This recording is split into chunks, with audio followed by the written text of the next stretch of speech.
Over the years, Clash of Clans has had some amazing updates with features we could have never thought of ourselves. But sometimes, someone, somewhere had the idea first. And this doesn't mean Supercell copied it could just be a coincidence. But it's fascinating to see how the community envisioned certain features years before it was implemented. So here are 12 fan ideas that actually made it into the game.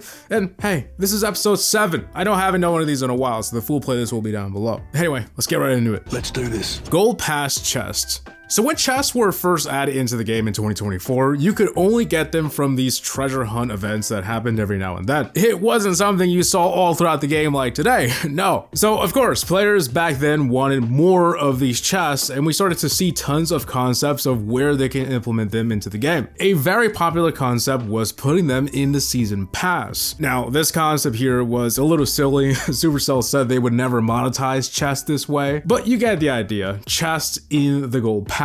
Another one of my favorites was this one where once all the tiers were completed, you could earn bonus chests with the extra points you get throughout the season. Supercell actually responded to this one saying that it's something they hadn't thought of. Now, it didn't come immediately, but about a year and a half after these concepts, the pass would be reworked, and one of the main additions was chests in the free track. If it wasn't for those concepts from years ago, one can only imagine if it would have actually been implemented or not. Army screen. Alright, it's 2014 and this is what a barracks looks like. A singular barracks that had its own capacity, and when it was full, you'd have to press these arrows to go to the next barracks and train the troops in that barracks, and then go to the next one. And you had to do this with all 4 of your barracks, 2 dark barracks, and a spell factory. Obviously, this was very annoying. It was time consuming with the amount of army buildings we had. There were 7 of them. So someone made this concept. They called it the Troops tab. A tab that had all of these buildings in one screen and a miscellaneous tab. I'm not really sure what that would have been, but basically their idea was a unified training screen. One place for everything. I gotta say, very ambitious for 2014. But only a year later, this would become a reality. They added the Army Overview, which was exactly what the concept had hoped for, and some. One screen had an overview of your army, and you could request troops there, and the other several tabs were all of your army buildings in one place that you could easily tap. It's crazy how close the concept was. I mean, it didn't look as good, obviously, this is just like a pen drawn on it, but I think this may have served as the inspiration behind the design of this UI. Anyway, this training UI didn't last long. It would eventually be replaced by a much better one over a year later that eliminated the need to switch between barracks altogether. Resourcler. Next up, we have this concept of the Resourcler, a building created by an artist named Vovsin in 2019. Now, basically, what this building did was it was able to convert any type of resource into other types, basically a resource converter or exchange. This concept was wildly popular at the time, especially when a creator named Galadon made a video on it that gained 500,000 views. But the idea of a resource exchange building wasn't new at all.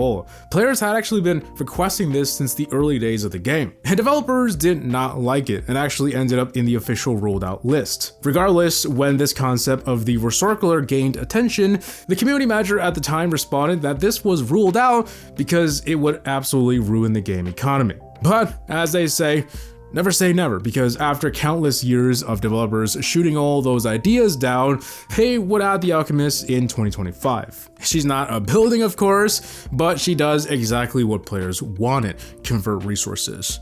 Second lab slot.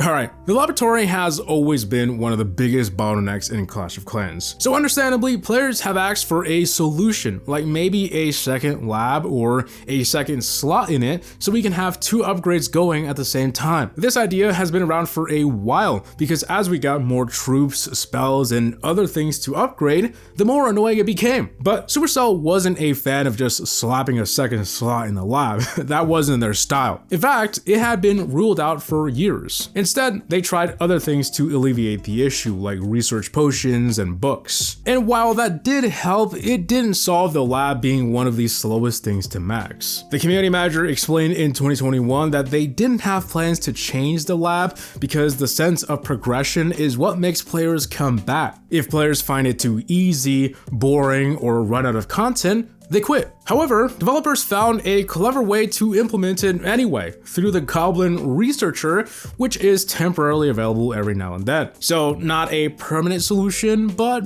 good enough. With that said, a second slot might actually become a permanent thing one day, as in July 2026, Supercell confirmed they might merge the penthouse and the lab, and letting you choose which two upgrades to do. Village Edit Mode. Alright, sadly, I don't have any concepts for this next one because all of them have been lost to the Supercell forums, which shut down in 2021. But basically, when the game came out, there was a major feature missing, a way to rearrange your base. As you know, back then you had to move everything to the sides and slowly build the base from the inside out, and it was a very, very long and tedious process. The community's idea for a village layout editor of some kind actually came from Backyard Monsters, a game that came out before Clash of Clans and had something called a yard planner where you could build your base from scratch. You know, if this 2010 game has it, why can't Clash of Clans? And so the developers eventually started to work on this and finally put out the Village Edit mode in late 2013. Years later, community managers would confirm this all started as a community suggestion. Clash-a-rama Skins. This one's a little fun one. Not long after skins were added to the game, players started to wonder, what if we got the default Clash-a-rama look, like how the heroes look, into Clash of Clans as a skin set. After all, skins were getting more complex and unique over time, so players knew this was definitely possible. And it was. They were added in the game's 13th anniversary in the Clash-a-rama season. And yeah, they were exactly what players were looking for, the standard Clash-a-rama look as a in-game set.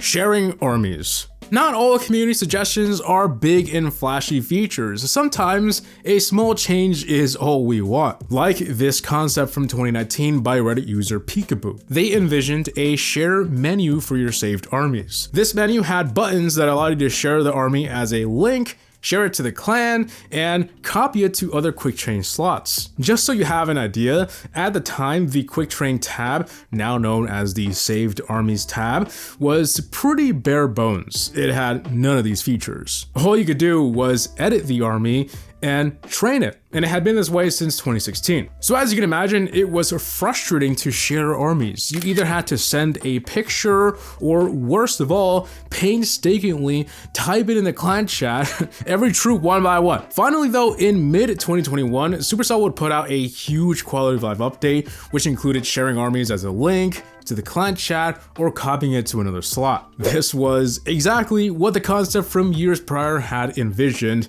and I'm glad it finally got added. Emotes. Believe it or not, you could not use emojis in the Clash of Clans chat until May 2013, almost a year after the game's launch. With that said, the default emojis were fine. It wasn't until Clash Royale came out where players started to make concepts of emotes in Clash of Clans. Heck, even I made some. I've always been a big fan of the ones in Clash Royale, so a lot of people had the same idea. This wasn't exactly ruled out, but for a while developers were just like, why? However, 2024 was the first time Supercell confirmed emotes were being considered as the next step for cosmetics. Throughout 2025, they would reconfirm it a few times, and finally in 2026, it would be introduced in the global chat. It's pretty limited in its current state. You can only use it in global, and there's not many of them. However, I'm almost certain this is only the beginning of it, and it'll be expanded into the rest of the game. Or exchange. Ores have always been difficult to obtain. It's kind of intentional, right? Equipment aren't meant to be easy to max. But because of this, it has spawned countless concepts and ideas of a way to convert ores. Maybe the alchemist could have that ability, or a building, this one using that old Resourcler model. There was even a petition on Reddit to allow us to convert ores, which gained a lot of attention. The ideas were all over the place, but as it would turn out, the alchemist concept was pretty close, because this will be added as another helper. The Prospector. It's probably not what we all expected it to be, a helper locked behind the gold pass, but at least we got it right. Sandbox Mode. Sandbox mode in a game can mean a lot of things, but what Clash players were interested in was making your own base that you can attack and practice on. Something that had been possible at the time with a jailbroken device. Unfortunately though, this had been ruled out for years, primarily to prevent cheating, like practicing how to attack your war opponents. The closest thing we ever got to it was friendly challenges, but obviously that wasn't really the same. In 2021, community manager Darian said it was because Clash was a social game and that attacking your own base was PvE mentality. And when asked again in 2023, he said it was still ruled out. Funny enough though, that was the same year where they finally let us attack our own base. I'm not really sure what changed in their hearts or whatever, but I'm glad we finally got it. Town Hall leaderboards. So as you may know, ever since the game's inception, leaderboards have always been the top 200, and naturally it's almost always the max town halls who are there because of course, they're the strongest in the game. So this has always been a topic of discussion for years. Players wanting additional leaderboards to see who's the highest Town Hall 10 or 7, for example. That's more impressive. And sadly, yes, this was a rolled out feature as well. But by this point, players knew Supercell had been known to change their mind, so perhaps if they keep asking, they will add it. And one of the biggest advocates for this was a creator, Judo Sloth, asking community managers for this feature repeatedly and talking about it in his update wishlist videos year after year. And it seemed like all of this worked because during the ranked update, they would add a leaderboard that let you flip between town halls starting at 7. This was absolutely not necessary, but something a lot of us had wanted for years, and they finally did it.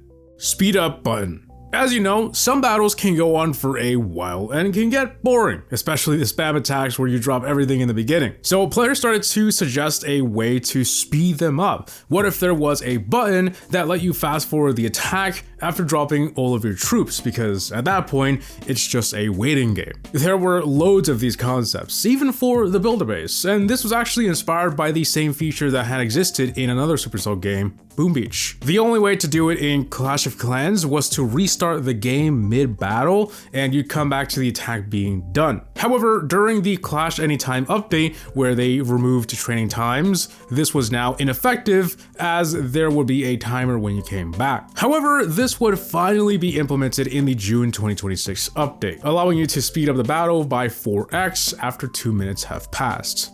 So yeah, that is 12 more fan ideas that ended up as real features in the game. Let me know your thoughts, maybe which one of these was unexpected. And hey, before you go, use some things you'll like this next video, so why don't you check it out? As always, I'll see you guys in the next one. Peace!